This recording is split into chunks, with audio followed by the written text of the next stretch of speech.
guys, how you going? Hope you're all doing very well. This afternoon I'm going to be doing yet another movie review for you all. This movie is a horror film from Italy, Italian language, English subs, released in the year 2022, directed by Dario Argento, and this film is called Dark Glasses. So Dark Glasses is about a beautiful prostitute who's on the radar of a serial killer who is targeting these working women.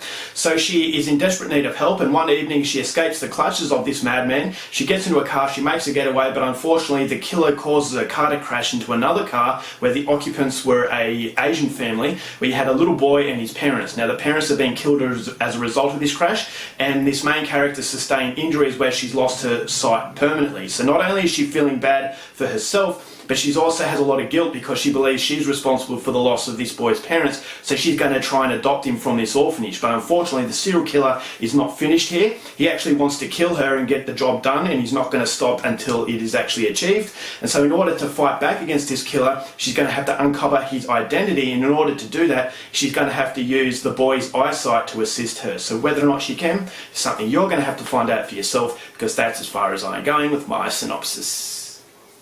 Now my thoughts on Dark Glasses. Style over substance is definitely the biggest criticism I have of Dario Argento, and that's the reason why I believe he's the most overrated director out there as far as horror is concerned. But I understand that he has a legendary figure. He is very important to the overall genre because he is definitely the name to giallo, and so I know that a lot of people love him. But if I'm being brutally honest, you guys know me, if you've followed my channel for a while, I'm very brutally honest, and so I'm not afraid to actually say things that are controversial because I created this channel for me, and I'm not one of these people that's going to agree with the majority because that's the thing to do. And so if you are a Dario Argento fan and you want to share your opinion as to why you feel as though he is the great director, then please feel free. But for me, the emotional depth of a puddle is definitely the criticisms that I have of his movies, is that he's style-wise absolutely fantastic, but as far as contents are concerned, there's nothing to complement that style. And so you start to notice the shortcomings, and I believe that his movies are actually quite boring. And so Suspiria, Tenebrae,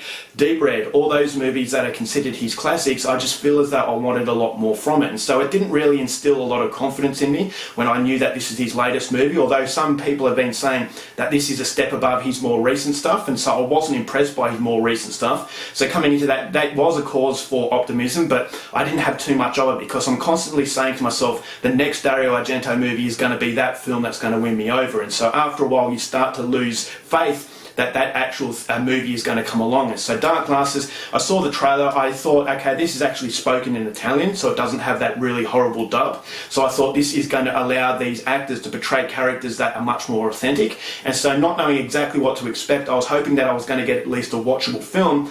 And after watching this movie, unfortunately there are so many more negatives than there are positives, and unfortunately it's yet another case of style over substance. But unfortunately, not even the style in this movie is enough to save it. I thought as though it was a very mediocre experience. Again, if you disagree, please feel free to share your opinions, but for me, it gave me the impression that this is a director who has passed his use-by date, and he's just churning out films to remind people he's still around, and it just didn't feel as though it had the passion, which is something I'll go into a little bit later. But what I liked about the film was the fact that it was spoken in Italian, so it does show you respect towards an audience and their ability to be able to read subtitles. And I thought the soundtrack was actually quite decent, which is the case with all Dario Argento films. The soundtracks are definitely a character of their own, and I thought some of the kills were fairly brutal, and so it's a nasty kind of horror film. But unfortunately this is where the positives stop, and this is where the negatives start, in that it is a very, very silly movie. Now I know Dario Argento is known to have silly moments in his films, which again is another reason why I don't really like him, but in this movie it just felt very low budget and it felt very awkward.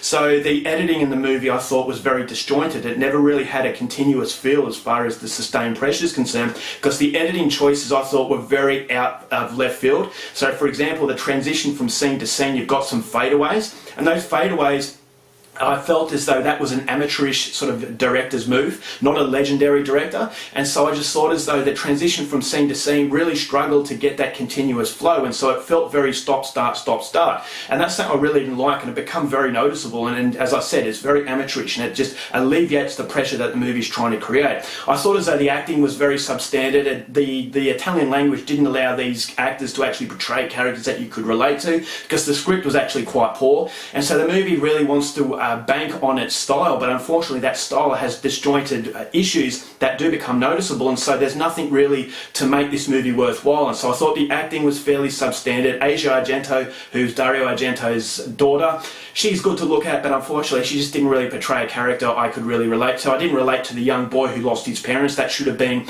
a melodramatic moment, but unfortunately, because no effort is put into these characters, I just really couldn't relate to any of them, and so I didn't really feel any fear whatsoever. And as far as a visual base, as far as that superficial quality, something was missing. I thought as though the movie was rushed. The killer, I thought, lacked imagination, and when the killer is revealed, I thought it was somewhat creepy, but it was rushed after that. And so it was almost like the director didn't really have time management, and so the last quarter of this movie where it really needed to kick into gear, it just felt like it was over before you know it. So the whole film just lacks creativity. It lacks that typical Dario Argento feel. Yes, it is nightmarish, but as I said, the editing choices really make that nightmarish atmosphere very disjointed, and it just didn't feel like a continuous piece and an overall rewarding experience. And so I don't share the love for Dario Argento, and I don't share the love for this movie. I believe it's just the same old stuff that he's churning over time and time again, and as I said, maybe it's time to hang up the boots. I know that's going to be a very hard thing for people to listen to, but for me, I never really gravitated to Dario Argento, and this movie is one of the reasons why, as I said, there's no real character development, there's no relatability, the story isn't that great, it's been done time and time again, and so you're banking on a Dario Argento film to be atmospheric, but unfortunately, as I said, that atmosphere was hit by a lower budget, and some of the editing choices I thought were very, very strange, and so it's a very forgettable experience. Yet another Italian horror film to add to the very disposable pile. I want to give this film 1 star. Alright guys, that's it for my review. Hope you enjoyed it. Till next time, keep watching movies, and I'll see you later.